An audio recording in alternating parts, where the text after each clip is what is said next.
sini saya Dava Riviazen akan menjelaskan penetapan harga dalam praktek. Yang pertama ada pengertian harga dan strategi penetapan harga. Harga adalah komponen pemasaran yang bisa menentukan pendapatan suatu bisnis. Oleh karena itu, penentuan harga yang tepat tentu saja akan dapat menciptakan permintaan yang optimal. Strategi penetapan harga merupakan kebijakan sebuah badan usaha dalam menetapkan harga jual dari produk yang ditawarkan. Beberapa dari perusahaan mungkin saja menetapkan harga dengan patokan dari pasar atau yang disebut dengan market-based pricing.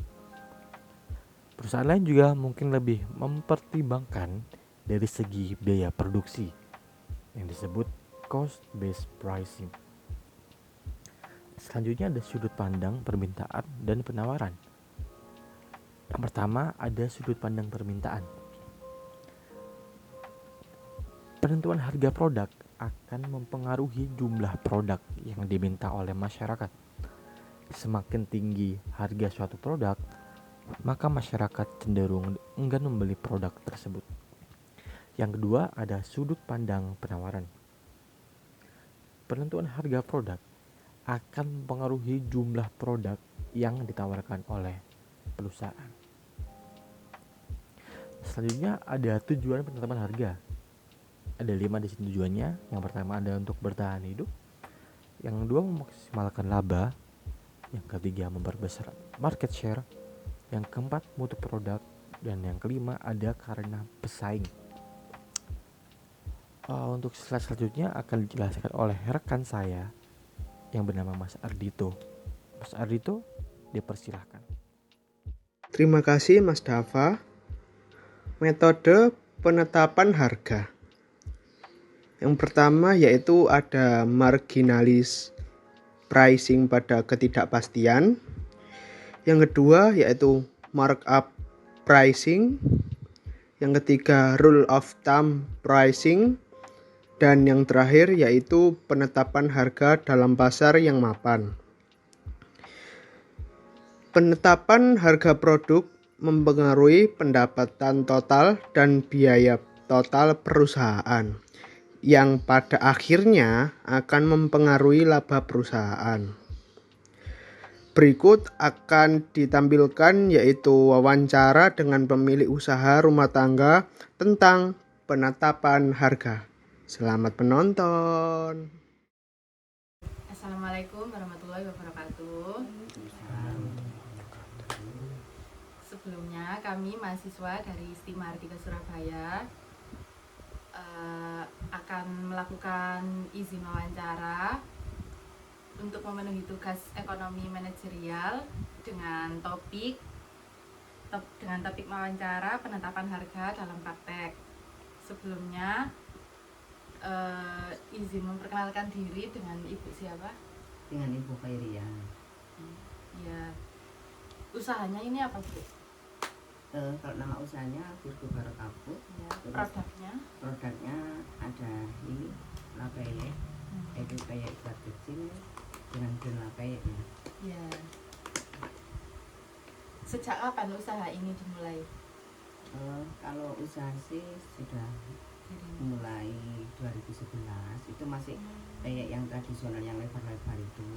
Kemudian dari sudah ada 6 tahun yang lalu mulai inovasi dengan bentuk bulat-bulat kecil ini. Karena kalau yang lebar-lebar itu jangankan ke luar negeri, di dalam kecamatan saja kalau dikirim itu mesti remek. Jadi Bu Khair punya keinginan inovasi membuat baik yang buat-buat kecil ini bisa untuk kirim ke luar negeri. Alhamdulillah ini kemarin sebelum corona sudah kirim ke Korea sama Hong Kong, tapi masih di repacking. Akhir tahun 2021 kemarin alhamdulillah ke Selandia Baru dengan brand lapeye ini. Aman ya, Bu, ya, jadi Alhamdulillah aman ya, karena kalau bulat-bulat ini kan memang agak tebal. Iya. Lalu siapa sih target pasarnya dari lapeye ini dan bagaimana strategi marketingnya bisa tembus awalnya itu kayak gimana? bisa ke luar negeri Iya. juga. Target pasarnya yang jelas nggak mungkin ya baby ya, Oh, iya. anak-anak itu nggak mungkin, yang ini remaja sampai ke atas itu. Dan kenapa bukan kok pakai yang buat-buat kecil, karena peyek yang lebar-lebar ini identik dengan dipakai lauk ya, Iya, lauk pecel ya itu. Tapi Bu Koir kepingin peyek ini tidak hanya untuk lauk ya, untuk santapan makan, tapi juga untuk cemilan gitu. Jadi namanya cemilan ya, dengan suasana apapun kan bisa dengan pakai cemilan ini, seperti itu. Dan alhamdulillah ya sudah ke toko-toko oleh-oleh di Surakarta, di ya sekitar Sidoarjo, Surabaya gitu. Udah. Itu offline store-nya nggih Bu. Kalau Iya. online-nya barangkali di Shopee atau Ya kalau anugerahnya itu ada, juga teman-teman yang memasarkan juga ada di Tokopedia, di grup-grup WA gitu. ini kan dengan sesuai materi dengan penetapan harga dalam praktek. Saya izin bertanya, bagaimana langkah awal penetapan harga produk pada awal mula menjalankan usaha ini dengan produk lapeyek ini? Ya yang jelas HPP memang harus kita hitung ya, harga pokok itu ya dari mulai bahan, terus gaji karyawan, untuk ongkos pembuatan itu ya, terus kemudian penunjangnya seperti listrik, LPG itu juga harus dihitung, terus packaging terutama. Nah setelah semuanya itu di total, kita mau margin berapa persen dari ini gitu. Ya minimal kita up 20% untuk marginnya ya gitu.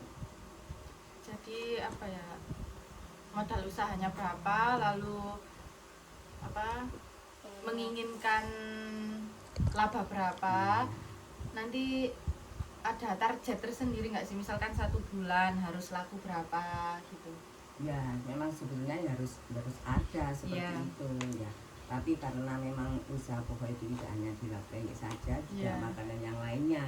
Jadi ya terutama setelah COVID ini, jadi ya mana yang cash, mana yang ya itu yang didulukan. Jadi untuk konsinyasi itu nunggu setelah yang cash ini kita selesaikan. Ada produk-produk lain ya Bu ya? Ada. Tapi fokusnya jadi nggak di hanya lapeyek saja? Tidak hanya di lapeyek saja gitu. Produk utamanya di sini. Iya, produk utamanya di sini gitu. Apakah perlu dilakukan perubahan harga suatu produk? Kalaupun perlu itu kapan biasanya? Ya, yang jelas perlu perubahan produk itu ya harga produk ini ya, kalau ada kenaikan bahan, kenaikan gaji ya mesti harus dirubah. Iya, Seperti itu. mengikuti harga pasar. Ya. Kalau apakah dalam penetapan harga juga memperhatikan harga pesaing? Oh ya jelas, pesaing kita iya. itu dengan harga berapa, kita dengan harga berapa. Meskipun kita lebih tinggi dari pesaing, tapi kan kita lihat kualitas. Iya. Nah, kualitas paling utama, kemudian packaging yang menarik, Iya. pelayanan yang menarik, itu kan juga suatu nilai plus dari Iya. sebuah produk. Jadi kayak nggak harus murah gitu mengikuti yang lainnya gitu ya Bu ya? Oh ya tidak, nanti dikiranya barang murahan. Iya. Nah, seperti itu. Jadi kita tetap mengutamakan kualitas. Apa dampak pandemi kemarin terhadap perubahan harga suatu produk? Ya memang sangat-sangat berpengaruh sekali pandemi itu ya, Iya. turun drastis penjualan gitu. Tapi ya pelan-pelan kita mulai beranjak lagi setelah COVID ini. Memang banyak sekali memang pengusaha-pengusaha teman-teman UMKM itu yang juga memang turun drastis penjualannya. Yaitu tadi kita di toko-toko offline itu kan banyak yang konsinyasi. Iya. Nah, namanya COVID sering ada PPKM kan, akhirnya kan tidak ada orang yang keluar rumah. Iya. Akhirnya ya banyak yang retur dengan adanya pengalaman banyak yang retur, akhirnya yaitu utamakan yang mau beli cash aja dulu. Jadi untuk mengurangi meminimalisir pengeluaran yang tadi tidak terduga, yang retur-retur itu tadi kan rugi kalau banyak returnya. Itulah strategi pemasaran. Jadi seperti kenapa kok Bu Khair itu ada bilang kalau kok enggak kirim di toko-toko dulu aja, ya karena modal. Dari COVID kemarin satu-satu, iya saya bilang, jadi saya melayani yang tes-tes dulu. Contohnya yang eksportan itu ya, kalau ekspor itu yang jelas PO datang langsung ditransfer 50%.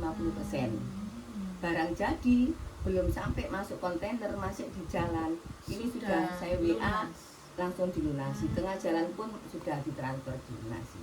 Nah itu yang saya utamakan. Senangnya di ekspor itu seperti itu. Tapi memang di ekspor itu harus betul-betul menjaga kualitas dan juga ada deadline waktunya, karena berhubungan dengan berangkatnya kontainer.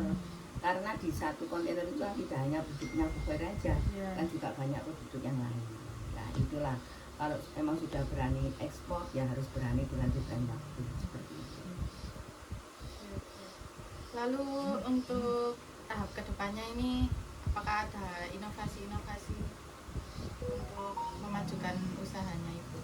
Ya, yang jelas memang harus ada inovasi. Terus Karena evaluasi harus ada inovasi, terutama masalah packaging. Nah, ini kedepannya karena packaging seperti ini kan kadang sekali pakai kan sudah buang. Nah, ini mau bikin inovasi packaging yang seperti ini. Jadi mama ndak habis, kan masih bisa hidup lagi, ya seperti ini. Ya ini pun nanti kan juga butuh desain lagi, ininya, logonya. Boleh saya lihat ya Bu? Ini apa, awet, kalau dibuka udah itu ya. Terus kan kalau apa gini ya, itu sekali harus makan memang kalau seperti toples ini. kan lebih aman. Mama, ndak habis besok pagi besok pakai besok. Ini kalau seperti ini kan dibuka memang harus harus dipakai klip. Varian rasanya ini gimana? Kalau varian rasa sih ada dua, yang merah itu pedas. Yang packaging merah itu pedas. Ya, packaging merah itu pedas. Nah, ini pedas. Kalau yang hijau ini original. Berarti ini bahan dasarnya apa? Kacang hijau ini? Nah, itu toppingnya. Sama tadi kan bilang rasa. Rasa ada dua, kalau pedas dan original. Kalau toppingnya ini ada kacang 6. 3 nabati, 3 hewani. 3 nabati kacang hijau, kacang tanah dan kedelai. Kalau yang dari hewani itu ada kupang, ada udang dan ada teri. Gitu. Tapi yang bestseller itu yang kacang hijau sama kacang tanah. Tapi nggak campur ya, jadi ini sendiri. Ini sendiri ya.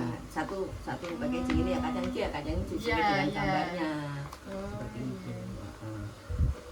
Karena dulu sih pernah bikin packaging itu mix gitu loh. Akhirnya ada buyer dari Malaysia itu bingung, kan sesuai dengan ini gambarnya gitu loh. Di dalamnya maksud saya itu kan banyak ragam, tinggal di checklist ini apa. Nah itu kalau sudah keluar negeri tidak boleh main checklist. Nah seperti itu, seperti kadaluarsa. Nah kadaluarsa ini kalau memang sudah keluar negeri atau di toko-toko oleh-oleh yang sudah ternama, tidak boleh checklist. Kan ada kan bulan di checklist, tahun di checklist, itu sudah tidak profesional lagi kota-kota itu. Ya harus pakai ini stempel langsung gitu. Dan ini sudah ada 3 bahasa. Jadi ada bahasa Indonesia, bahasa Inggris dan bahasa Arab. Ya, ini untuk memenuhi pasar itu. Karena apa pakai bahasa Arab? Tis rasa itu kalau orang Arab sana itu kan gurih, jadi siap masuk untuk ke Arab Saudi sana. Kalau gitu terima kasih Bu atas izin wawancaranya. Semoga usahanya lebih berkembang lagi di kawasan nasional bahkan internasional. Terima kasih Bu ya. Sama-sama, saya juga terima kasih. Semoga sukses. Amin. Betul. Sekian. sekian wawancara dari kelompok 4 dengan judul penetapan harga dalam praktek. Assalamualaikum warahmatullahi wabarakatuh.